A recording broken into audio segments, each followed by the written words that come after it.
많은 분들이 한 10년을 열흘 동안에 겪은 것 같다. 이런 말씀을 해주시면서 한국 정치의 미래는 없다. 라는 한탄도 앞다퉈 보내고 계시는데 이유가 뭘까요, 교수님? 답답하죠. 그 혹시 그 다윈상이라는 거 아세요?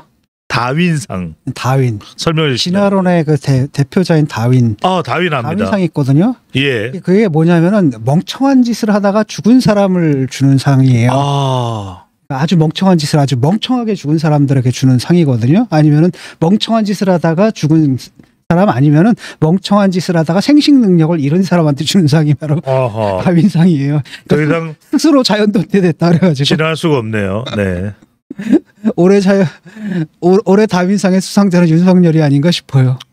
그러니까 자기 스스로 그냥 멀쩡하게 6개월만 기다려도 됐는데 왜 그랬는지 아직도 이해가 안 되거든요. 예.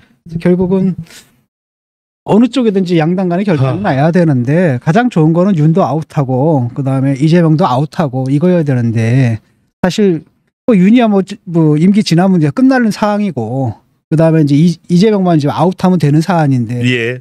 그거를 몇 달을 기다리지 못하고 그 사이에 이제 사고를 쳐버린 거 아니겠습니까? 그래서 사실 정권을 저쪽에 이제 헌납하다시피 해서 거의 뭐 스스로 목숨을 끊은 것, 자기 목숨을 스스로 끊은 것이며 자기만 목숨을 스스로 끊은 게 아니라 보수 정치 전체의 목숨을 스스로 끊은 사건이 이번 사건이었다고 봐요. 예. 역사의 한 장면으로 남을 수밖에 없는 윤석열 대통령의 지난 3일 비상계엄. 먼저 탄핵안이 결국 가결이 됐습니다. 8년 전에 박근혜 당시 대통령 때의 탄핵 과정보다도 더 빠른 속도입니다. 순식간에 불과 비상계엄 열흘 만에 두 번째 탄핵안 만에 탄핵이 가결됐습니다. 12표가 추가된 야당의 192표에서 12표가 추가된 204표 어떻게 보시는지. 그 탄핵안은 통과되는 게 뭐 시간 문제라고 제가 얘기를 하지 않았습니까? 왜냐하면은 지난번 2016년 탄핵 때는 그러니까 PC, 태블릿 PC에다가 연설문 좀 고쳐주고 이 정도였거든요. 그거 가지고도 헌법재판관 전원일치, 만장일치로 탄핵이 인용이 됐단 말이에요. 이번 사건은 어떻습니까? 그러니까 지금은 내란죄로 좀 기소가 될 예정이에요. 예. 수사가 지금 진행 중인 상황이고. 불이 투입됐습니다. 내란죄 혐의로 지금 거기에 가담했던 사람들에게 법원에서 구속영장을 지금 다 발부하고 있는 상황이거든요. 엄청나게 큰 사건이고 국민들이 본 거예요, 대낮에. 저걸 그다음에 그 모든 게 이제 SNS로 다 생중계가 되다시피 했거든요. 예.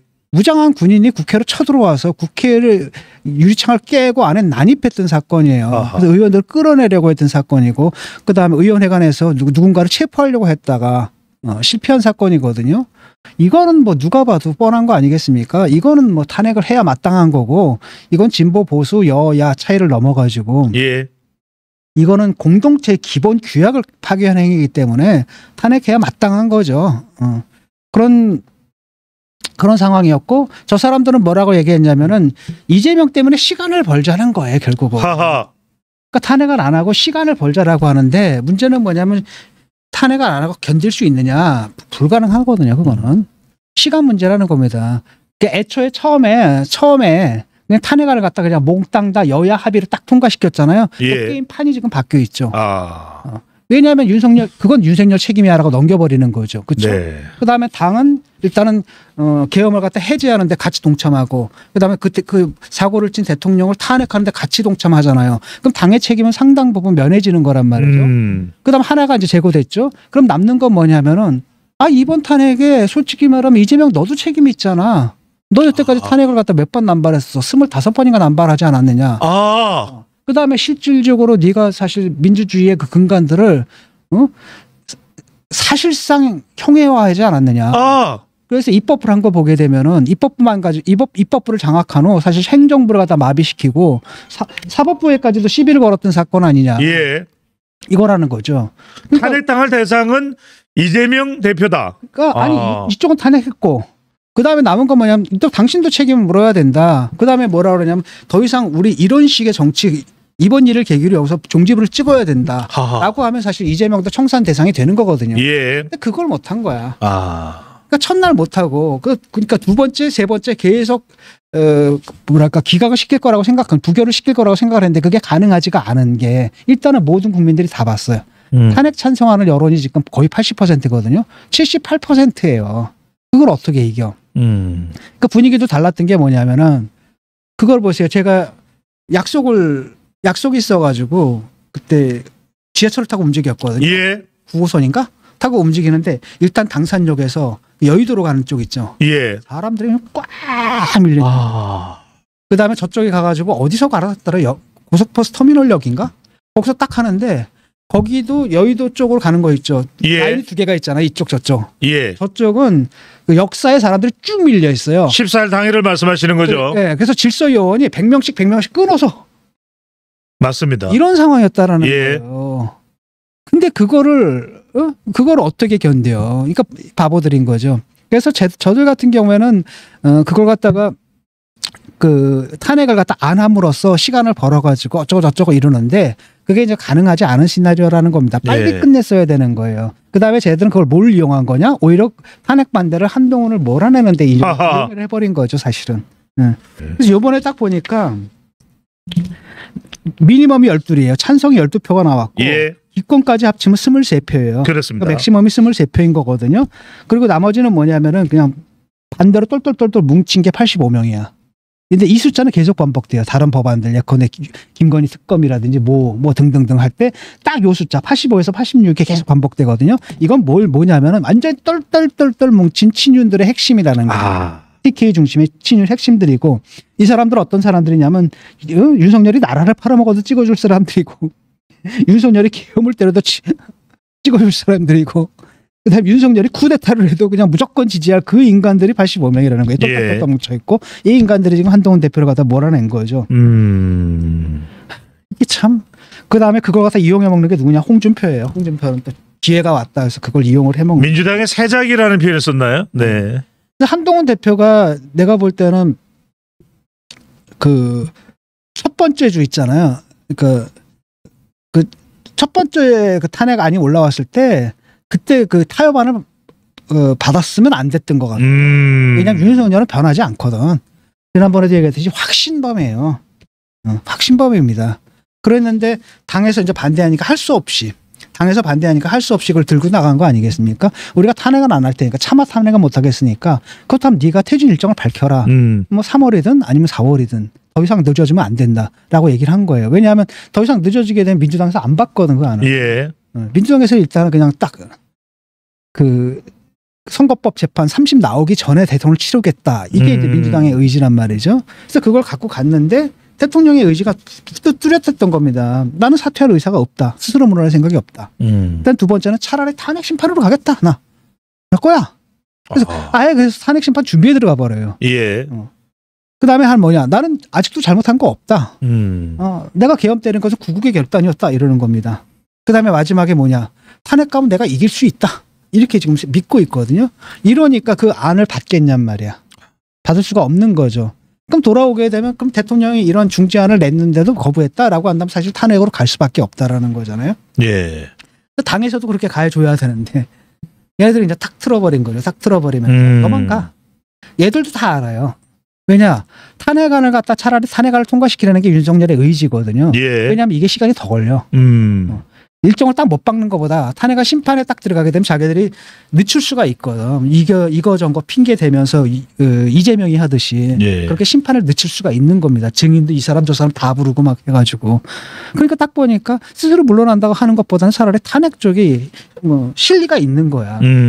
되도록 재판을 결론을 갖다 미룰 수가 있으니까. 예. 그게 이제 윤석열의 의지거든. 그러니까 바로 그런 게 있기 때문에 한편으로는 그 망설이 든 사람들이 좀 결심을 하게 해준 측면도 좀 있는 것 같고. 이거 딱 보니까 어차피 대통령이 탄핵 원하네. 그럼 해드리자.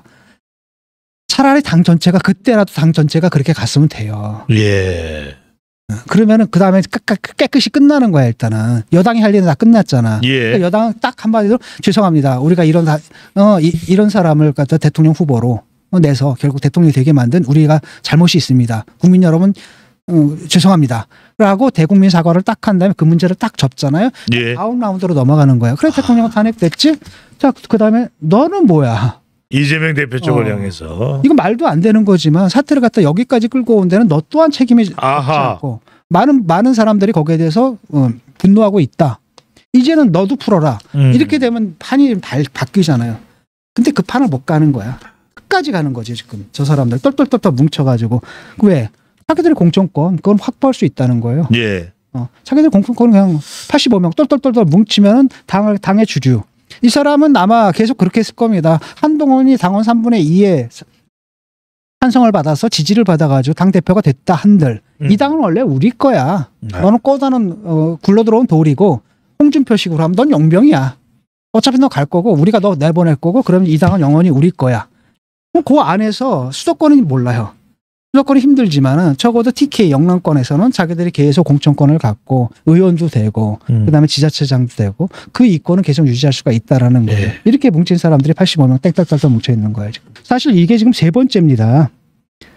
왜냐하면 이 보수 꼴통 정당이잖아요. 지금 보수 꼴통 정당이거든요. 가망이 없습니다. 이 정당은. 생각해 보세요. 옛날에는 민주당이 호남 정당으로 고립돼 있었죠. 그렇죠? 광주가 고립돼 있었어요. 예. 근데 지금 어디가 고립됐습니까? TK가 지금 고립돼 있잖아요. 예. 이게 그만큼 바뀐 거거든요. 한국의 주류 세력이 다 바뀐 겁니다. 이런 상태라는 거죠. TK 정당. 그러니까 수도권 정당은 민주당이에요. 이쪽은 TK 정당인데. 그러니까 보수가 수도권 정당이 되는데 지금 TK 정당으로 후퇴를 해버린 겁니다. 그 세계에 갇혀버린 거죠. 두 번째는 뭐냐면 7080 정당이에요. 할배 정당입니다. 네. 할배 정당이 돼버린 거예요. 그러니까 2030 이번에 또 놓친 겁니다. 이번에 딱 이거 계엄령 딱 때리면서 2030이 다 누구한테 갔어요? 다 이거 응원봉 들면서 민주당으로 가버린 거예요. 이렇게 만들어버린 겁니다. 이 사람들. 그다음에 결정이게 바로 뭐냐면 이준석 같은 사람 내쳤잖아요. 그때 그나마 청년 정치 있죠. 청년 정치랑 결합이 돼 있었는데 그것마저 내친 게 바로 이들이라는 거죠. 그러니까 완전 7080 할배가 됐는데 문제는 뭐냐면 총선 한번 치를 때마다 여기 유권자가 100만이 사라져요. 이게 이제 문제인데 아무도 고민 안 해. 지들 그것만 잡으면 된다라는 거죠. 그 세 번째는 뭐냐 극우 정당이죠. 극우 정당이고 이번에도 딱 보니까 뭐냐 아니 개표 조작 음모론을 믿어버리잖아. 이게 말이 됩니까? 개표 조작 음모론을 믿어버린다라는 게 거기서 이게 빠져버렸잖아요. 그럼 현실 판단을 못 한다라는 거예요. 전략 전술을 쓸 수가 없는 거예요. 그 머리가 없다라는 거죠. 윤석열이 계속 보여줬던 게 그거잖아요.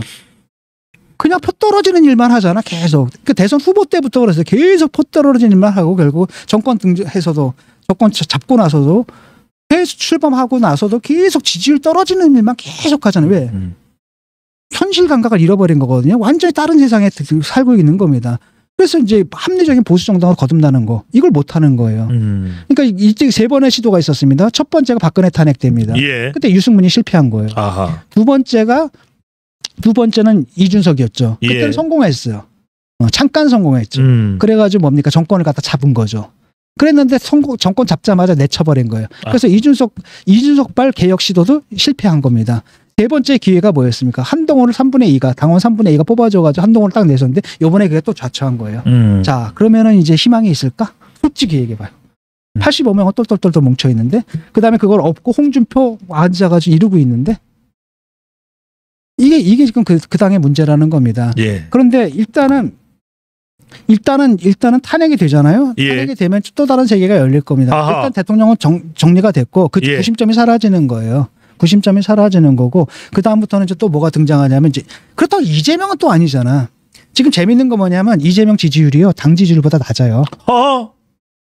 당 지지율보다 낮습니다. 그러니까 탄핵에 대한 반대 급부가 이재명한테 가는 게 아니라 당으로 가요. 그것이 의미하는 바는 뭐냐면 저쪽도 굉장히 강하지 않다라는 겁니다. 한국갤럽 조사에서도 신뢰한다는 사람은 우원식 의장이 가장 높았습니다. 그렇죠. 그런 부분이라는 거죠. 그러니까 딱 봤는데 이쪽은 아니지. 그렇다고 너도 아닌 거거든요. 너도 아닌 거란 말이죠. 그게 남아있는 겁니다. 그런데 그게 빛을 보려면 뭐 해야 되냐면 탄핵의 강을 건너야 돼요. 근데 탄핵의 강을 건널 수 있느냐? 그게 난 힘들 것 같아요. 왜냐하면 이게 결국은 또 이 85명이 딸딸딸딸 뭉쳐가지고 또 뭐 할 거냐면 계속 배신자 뭐 이렇게 얘기를 할 거라는 겁니다. 그리고 결국은 뭐니까 대선에서 요게 이슈가 사라져야 되거든요. 요 이슈가 아니라 이재명의 이슈가 돼야 되는 겁니다. 저 사람이 과연 저렇게 많은 혐의를 가지고 대통령이란 막중한 임무를 수행할 자격이 있느냐, 또 수행하게 만들어도 되느냐, 이 문제를 던져야 되는데 계속 탄핵 국면이 계속 갈 겁니다. 왜냐?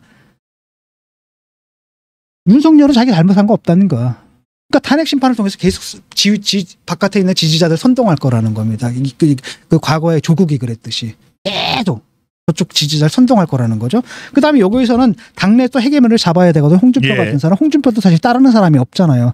먹고 들어가면 아주 그냥 먹고 딱 들어가면서 그걸 하려면 뭘 해야 되냐면 압을 해야 되거든. 그러니까 친윤 행보를 가면서 탄핵에 찬성했던 사람들 배신자라고 할 거라는 겁니다. 그럼 국민들이 딱 볼 때는 저 당은 탄핵 반대파들이네. 하하. 근데 이번 선거가 어떤 선거예요? 탄핵 때문에 치러진 선거잖아요. 예. 그런데 대통령이 계엄령 때린 것 때문에 치러지는 선거인데 그런 대통령을 옹호한 당의 후보 또는 그런 대통령 같은 옹호하는 후보를 과연 유권자들이 선택해 주겠냐라는 거예요. 이게 예. 그런 문제가 있기 때문에 지지층에서 한 번은 지금은 이제 격앙될 수가 있을 거예요. 아마 확 격앙됐다가 다른 한편으로 전략적 선택을 해야 되거든요. 그러니까 지지층들이 볼 때 오케이 그건 됐고 이제 문제는 뭐냐면 누구랑 싸워야 돼요. 이재명을 잡아야 되는데 아니 저 탄핵 옹호했던 사람 이런 거거든요. 잡범하고 검사가 있을 때 내 선택은 뻔해요. 아 잡범은 아니지 역시 검사야. 근데 잡범하고 국사범이 있으면은 하하. 선택은 누구예요? 잡범을 수밖에 없어요. 하. 이거거든요. 근데 이 국사범 여기서 벗어나야 되는데 이게 아니라 국사범을 벗어나는 대신에 오히려 그 국사범 그걸 갖다 자기 정치 자산으로 삼은 사람이 대통령 후보가 된다면 이게 게임이 되겠냐라는 거예요. 네. 그런 판단들을 그 국힘 지지층에서 정확하게 하셔야 됩니다. 예. 자, 한동훈 전 대표도 오랫동안 그렇다고 해서 대중들의 시선, 대중들의 평가로부터 물러나 있을 수는 없을 텐데 교수님 어떻게 보십니까? 너무 오랫동안 또 쉴 수는 없지 않겠습니까? 뭔가 대선이 빨리 다가올 수도 있을 테고요. 앞으로 이제 한 3, 네. 4개월이 걸려 있을 겁니다. 어차피 국힘 저렇게 가는데 제가 볼 땐 저거 오래 못 가거든요. 예. 오래 갈 수도 없고 그 입증됐잖아요. 사실은 원상태로 돌아가는 겁니다. 지난번에 국힘이 정권을 잡은 게 비정상적인 상황이었던 거예요. 그 전만 해도 뭐였습니까? 이해찬이 뭐라 그랬어요? 20년 집권 얘기했죠. 굉장히 겸손하게 얘기한 겁니다. 30년 집권, 40년 집권도 할 수 있어요. 예. 이 상황이면. 그렇죠. 그랬는데 확 뒤집혔죠. 그 조국 사태 때문이에요. 그때 결정적인 역할을 한 게 바로 이제 유튜버 정치였죠. 예. 김어준의 유튜버 정치에 갇혀버려가지고 그 사람들이 그렇게 된 거잖아요. 이번에는 똑같은 일이 여기서 벌어진 거예요. 대통령이 유튜브 정치에 갇혀버리다가 결국은 이런 사태까지 정권을 내놓는 사태까지 와버린 거라는. 예. 아이고 한심합니다 지금. 네. 이번 국면에서도 김어준 방송인이 또 국회에 나가서 무슨 한동훈 전 대표의 뭐 사살 관련된 사살조가 있었다. 그 좀 뭐 지나친 이야기인가요? 걔 머리가 그런 거니까 뭘 한 거냐면은. 네. 그러니까 이런 식이야. 한동훈은 어차피 그 판단하는 게 뭐냐면 탄핵은 갈 수밖에 없다고 생각하는 사람이거든. 근데 한동훈도 자기 같은 과라고 생각하는 거야. 그러니까 한동훈 너 인마 제가 너 죽이려고 했어 임마. 그러니까 잘 생각해봐. 이런 식이거든. 그러니까 IQ가 굉장히 떨어지는 거지. 예. 근데 그게 이제 그 사회에서는 먹히나 봐요. 그러니까 그걸 좀 하려고 구라를 친 거죠. 근데 문제는 뭐냐면 민주당 뭐 그렇게 구라치는 애들이 있어. 바깥에 보면 있잖아요. 공적 라인으로 들어오는 공적 영역으로 들어오는 걸 차단해서 주변화시켜야 되거든. 예. 근데 이런 애를 갖다 국회에다 불려다 증언을 시키네. 하하. 이게 문제라는 겁니다. 앉아가지고 그냥 떠들게 내버려야 되는데 대통령이 그걸 듣고 앉았네. 이번에도 그런 거 아니에요. 고성국이 하는 얘기가 뭐냐면 사실은 대통령 두 번째 담아 있잖아요. 고성국이 전날 한 거 그대로 다 베꼈어요. 예?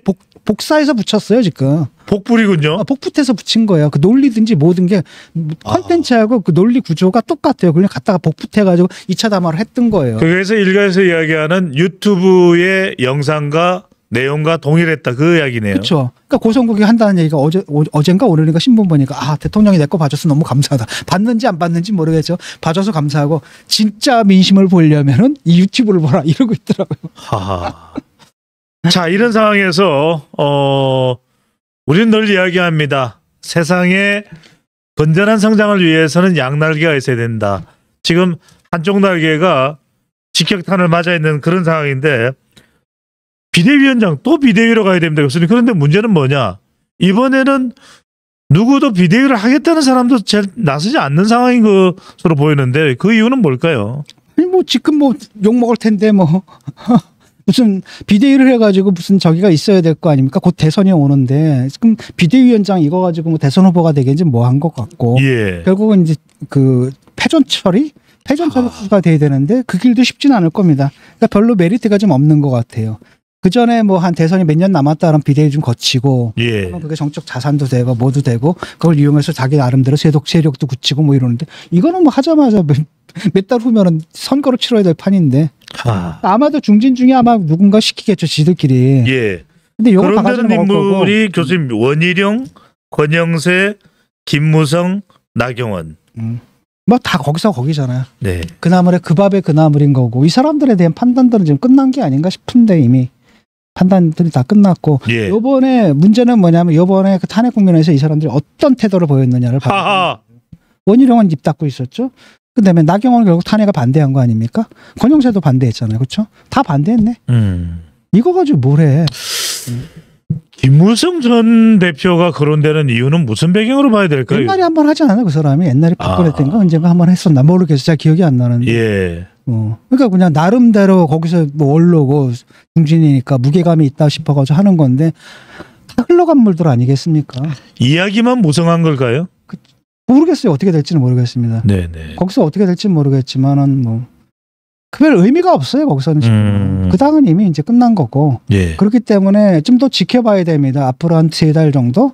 그다음에 국민들의 평가는 분명하거든요. 지금 사설들 나오는 거 보면 다 욕하고 있잖아요. 지금. 예. 다 욕하고 있는 거고. 요번에 또 반성 못하는 겁니다. 이걸 보고도 반성 못하고 거꾸로 가는 거거든요. 반성하고. 거꾸로 가고 있기 때문에 제가 볼 때는 이게 과연 오래 갈 수 있을까 싶어요.